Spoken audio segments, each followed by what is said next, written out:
Madam Speaker, thank you for this chance. This is a very straightforward matter. I think if I listen to Senator Cheruoyot well, he had two issues in his statement. Number one is the contents of the letter that the CS wrote to this House.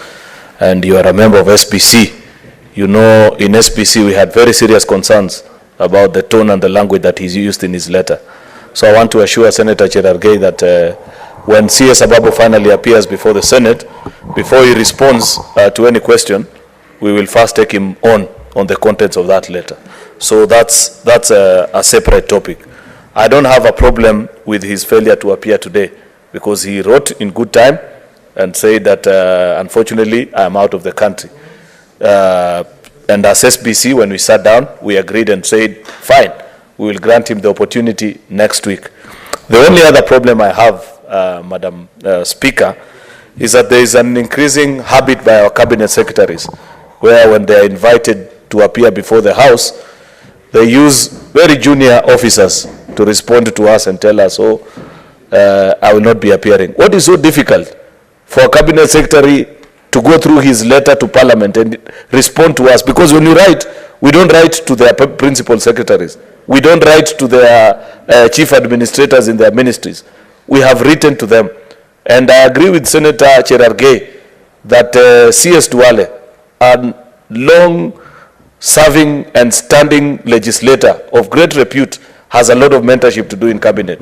He needs to mentor many of his colleagues, not necessarily this cabinet secretary that you're talking about.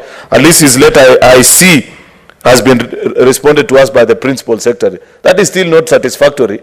But there are others who do even worse. I saw a letter last week from a cabinet secretary telling us of their non-appearance from something called, I don't know, a chief what. I can't even remember the title. Tell them that we shall no longer be accepting such letters. If you cannot plan your diary and sit down in front of your desk and draft a letter to Parliament and respond and say, I cannot appear because of 1, 2, 3, it shows that you don't even have the presence of mind to know that you are supposed to appear before the House. How busy can somebody be not to find time to respond to letters of Parliament? Therefore, Madam Speaker, that should serve as a warning to cabinet ministers who are beginning to gain very bad traits in their service to this country.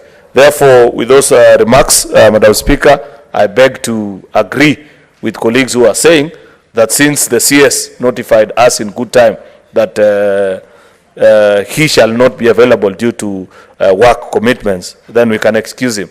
But like Senator Karungo Thangwa says, next week, Wednesday, God willing, we shall be here at 9:30 to see if he will appear. I thank you. Thank you, Honorable Senators. I will only allow maybe one more. Senator Cheptumo. Thank you, Madam Speaker. Madam Speaker, I think what has been raised by members here is really a very important concern.